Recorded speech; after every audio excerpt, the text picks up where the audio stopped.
नमस्ते।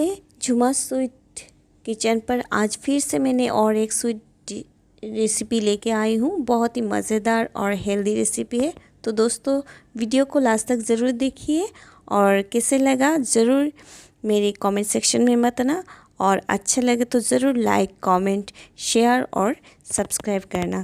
तो चलिए हम लोग भी कैसे इस डिश को बनाए उसके बारे में देखते हैं।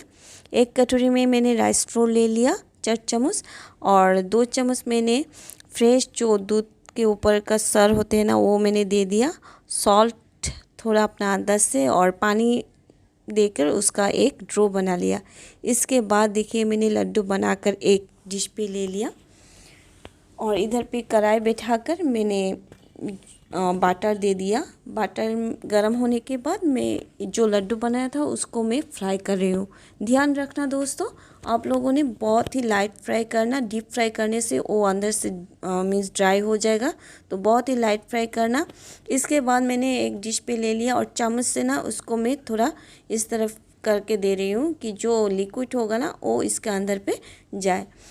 इसके बाद मैंने कढ़ाई बिठा दिया और कढ़ाई में मैंने बाटर दिया, साथ में थोड़ा कॉर्नफ्लावर दिया। इसके क्योंकि जो मैं दूध दूंगी ना ये धीरे से वो थोड़ा ग्रेवी टाइप हो जाए।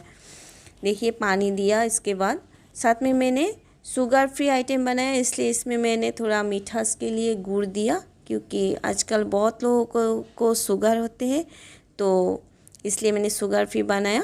देखिए अब बॉयल हो गया। अब मैं जो लड्डू है वो दे रहा हूँ, साथ में ड्राई फ्रूट्स आलमंड और काजू बादाम मिक्स करके 5 to 7 मिनट्स मैंने बॉयल के लिए छोड़ दिया था। इसके बाद जो स्टीम है, गैस का स्टीम मैंने टोटली ऑफ़ कर दिया, और लिक्विड दूध ऑफ़ करने के आफ्टर 5 to 7 मिनट्स के बाद मैंने लिक्विड दूध दिया। क्योंकि मैंने पहले भी कुछ एपिसोड में मैंने बोला कि दूध गुड़ में अगर दूध डालोगे तो कभी कभी दूध फट जाता है।